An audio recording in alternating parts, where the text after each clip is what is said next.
How many times have I sat and wondered, or I laid at night worrying and worrying, when all the while God was at work in exactly the very thing I was worrying about? That's one of the nuggets I got from today's reading. Good morning, I'm Elizabeth.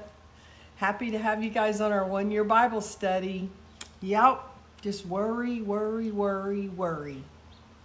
And all the while, God was at work. God's always at work. Why do we doubt that? God's always at work. I mean,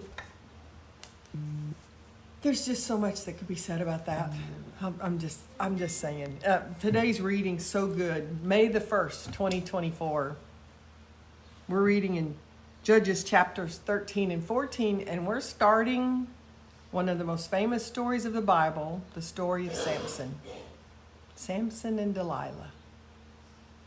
Today we're seeing the birth of Samson. We see the angel of the Lord visiting his mom and dad. I got a text message from one of my dear friends this morning that talked about how the angel of the Lord appeared to them and they were conversing with the angel of the Lord.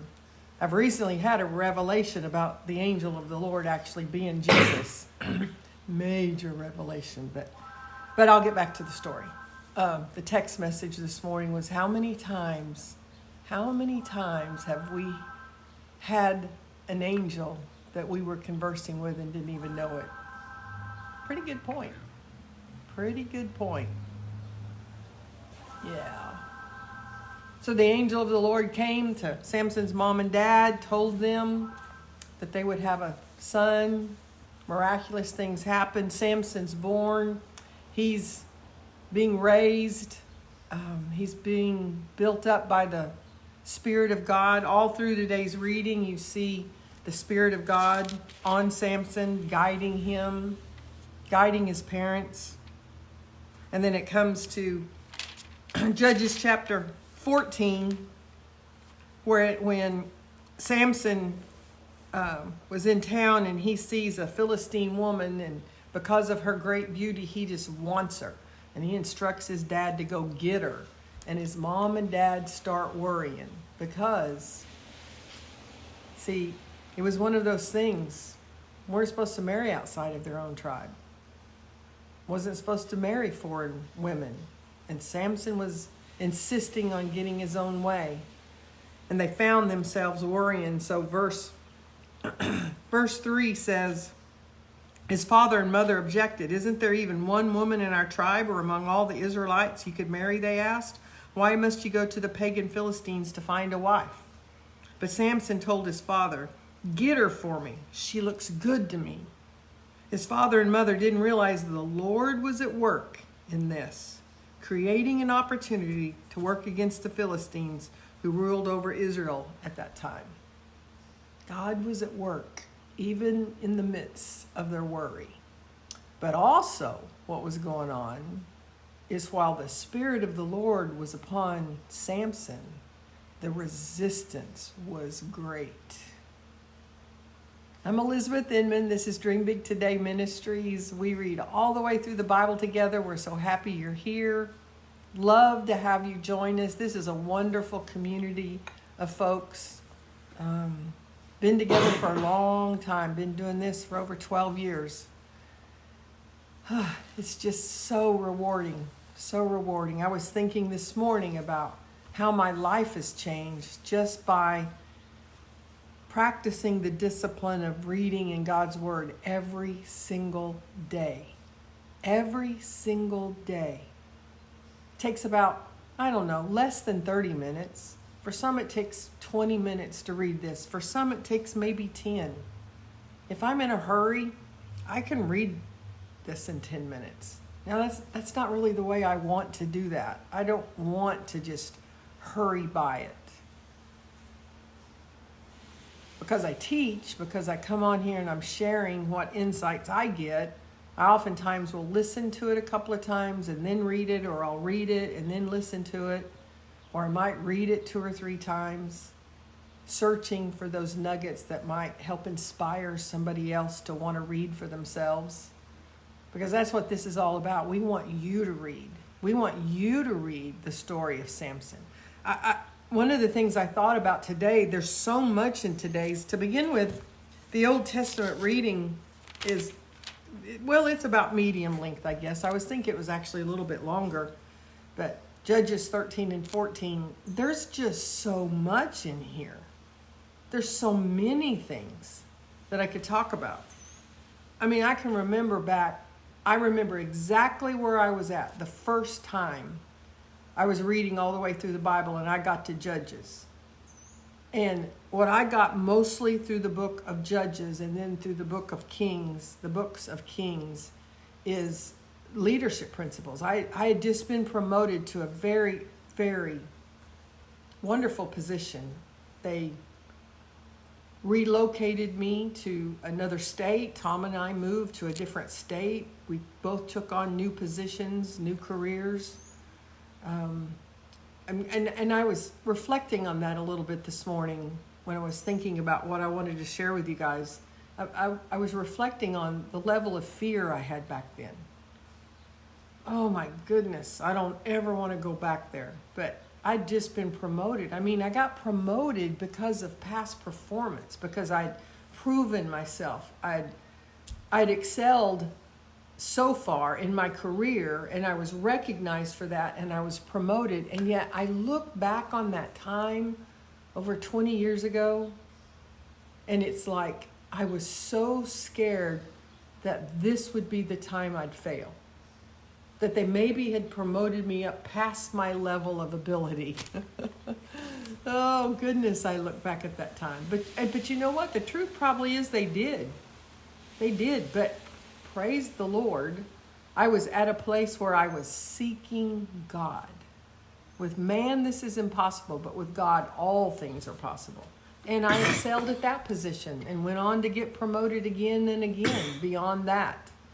And I say that not because it's about me and not to talk about my promotions. I say that to encourage you. And I say that to bring us right back to the reading. There's so many leadership principles reading about the story of Samson, about the way his mother and father handled things. There's parenting tips, I guess you could say. There's parenting principles, leadership principles about their leadership, about Samson. Unfortunately, there's probably as many bad ones as there are good ones. Starts right off, he wants a woman.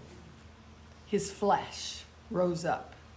The opposition was coming at him because God had a powerful plan for Samson's life.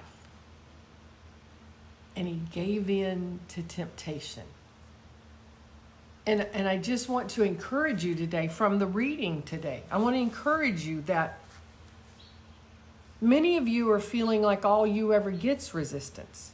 That life is just so hard that it's hard to focus on anything except the problems. And I just want to encourage you that as we read these stories and we see how it's almost like we see the greater the call, the greater the resistance. I mean, I use that phrase a lot because that's what I see. And maybe it's because I've had so much resistance in my own life. And I too, like Samson, gave in to temptation and made some really, really bad decisions. And it sidetracked me for about 15 years of my life. I've oftentimes wondered, oh my goodness, if I had kept the zeal and the burning desire going for God that I had when I was in my teen years, if I hadn't given in,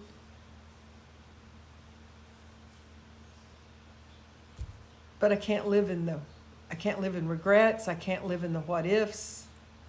I live in the grace of God that he turns all things for good. I mean, that's what that statement's about. It was not that Samson was supposed to marry a pagan woman. The law was very clear. But God was at work even in the midst of Samson's temptations, even in the midst of his weaknesses, where he gave in to his weaknesses. See, we don't give in to our weaknesses. God didn't give us a spirit of fear and timidity, but a power and a strong mind. It's not by might, it's by my spirit, saith the Lord. See, I didn't excel at that promotion I talked about because of my might, because of my wit, because of my wisdom, because of my knowledge, because of my skills, because of my abilities. The only reason I excelled is because God was with me and he guided me. Those are the lessons I'm getting out of today's reading. I mean, these are the things that is helping me today. May the 1st, 2024. God has given me a vision for things I'm not capable of. Once again, I mean, I find myself almost back in that position. I can feel the little stink bugs swirling around, wanting me to go back to that place of fear of, instead of it being a man-given promotion, which, by the way, it wasn't man-given, but I'm using that as an example. I had a position in government. I had managers above me that promoted me. But I know the truth. The Bible says that all promotion comes from God. I was his back then. So my promotion was from God. But the difference is today, I own my own business. It's God's business. I'm running God's business. And I'm running a ministry, God's ministry. They belong to God. So I don't have a physical boss over me that is giving me yearly performance reviews and going to put on a piece of paper and sign off for my promotion.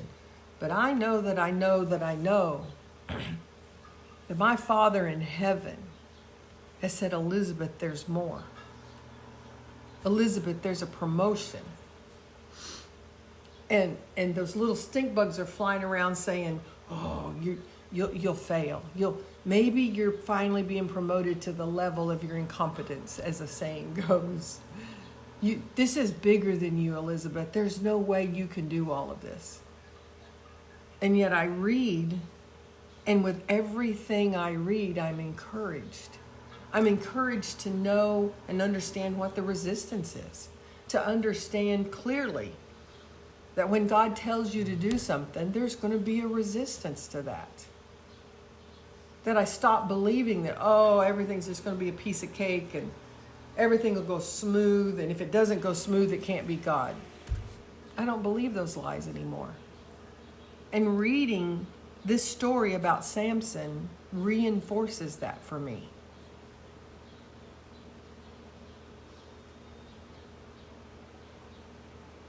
Probably won't find a mightier man in God than Samson.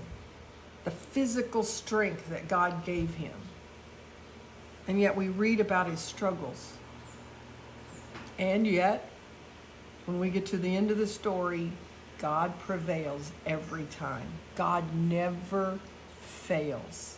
Even in spite of our weaknesses, our giving in to temptation, our, you fill in the blank. I don't know about you, but that encourages me. That gives me great courage to continue, to never give up. Never, ever give up. Let's see, what else is there? The lion represents the distraction coming out of the clay, coming at us every day.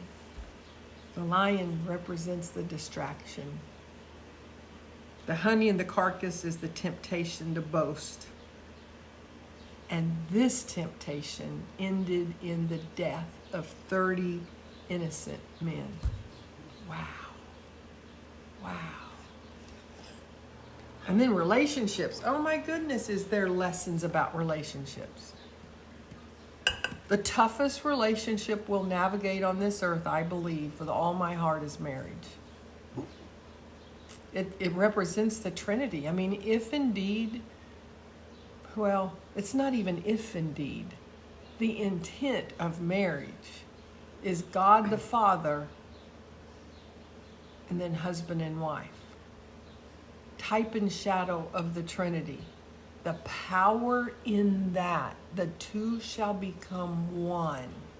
I mean, you get a husband and a wife that truly gives into the spiritual marriage of the two shall become one, and you've got a force that no devil in hell can stop. So indeed, the devil in hell attempts to stop it. And it becomes one of the most difficult things for us to, it becomes one of the most difficult things for us to push through, to fully endure. And when we do, Romans 8:18 always comes to mind. Beyond your pain is his glory. It's my paraphrase of Romans 8:18. When we endure, when we push through, when we never ever give up, it is one of the most exhilarating, most fulfilling accomplishments that we'll ever experience, I think, this side of heaven. And Paul warns us about it. Oh, it's better that you remain as me and not marry, because wives will worry too much about pleasing their husband and not worry about pleasing God. Husbands will worry too much about their wives and pleasing their wives and not pleasing God. We get warned about it. See, the Spirit of God was on Samson. It's undeniable. I mean, from his conception to his birth to the life he was leading, the things he was able to accomplish. With man, it's impossible, but with God, this was possible. The Spirit of God was on Samson so strong. I'm telling you, the Spirit of God is on you that strong. That strong. Don't let the resistance to that get you off track, to get you off into the ditch. Good stuff, good stuff. Verse 19. Then the Spirit of the Lord came powerfully upon him. I just love reading those things. The Spirit of the Lord came powerfully upon him. You know, the Spirit of the Lord lives in us. He had to have those visitations because Jesus had not yet died and he had not risen, and the Father had not sent the Comforter in his place yet to dwell within him. It was the Spirit of the Lord upon him. But there's times when that Spirit comes up in us so strong that we feel the Spirit of the Lord come upon us. But it comes from within. The difference is it's not an external come upon, it's an internal come upon. Man, those moments are just, it's the cherry on top of the ice cream. And then John, the book of John, did I tell you guys? John's my favorite book in the Bible, I think. Yeah. I don't know. They're all my favorite. I'm really enjoying Judges. Oh, John. Wow. Do you know Jesus describes John as the greatest prophet that's ever lived? Better than Moses, better than Isaiah, Jeremiah. The greatest prophet. We're reading about the greatest prophet that ever lived. Well, why would we not know that? He was sent to prepare the way for Jesus. Of course that would be. I mean, of course God would pick the best one, right? And yet he lived his life in such an eccentric, or what people would say was an eccentric way. He didn't conform. He didn't even live among the people. He lived in the wilderness, eating honey and locusts, wearing animal clothing, the hides of animals for clothing. Have you always been a little different? Have you just not quite been like everybody else? Did you ever stop to think that the reason is the call on your life? I'm just telling you, I'm just at such a place in my own life, but as I'm following God to help His people, you've heard me say this before, that as they pour out their hearts and their stories and their struggles, the greater the struggle, the more I know, oh, the call on this person is so great. But I also know that as I work with people and they will describe themselves about, people didn't understand me and I always felt a little odd and, I wasn't like other people. Oh, I just recognize it. I've got to where I just almost recognize that instantaneously. Oh, the call in your life is so great. John the Baptist was different. He wasn't like everybody else. He didn't think like everybody else. So what we do to ourselves is we beat ourselves up and we let that steal our confidence. We convince ourselves there's something wrong with us, when it may be the very thing that is the most right with us. Because the call of God is great on your life. And if you're watching this video and you're still with me, how many minutes in? Chances are you're sanctified. You're set apart. You're justified. And you need to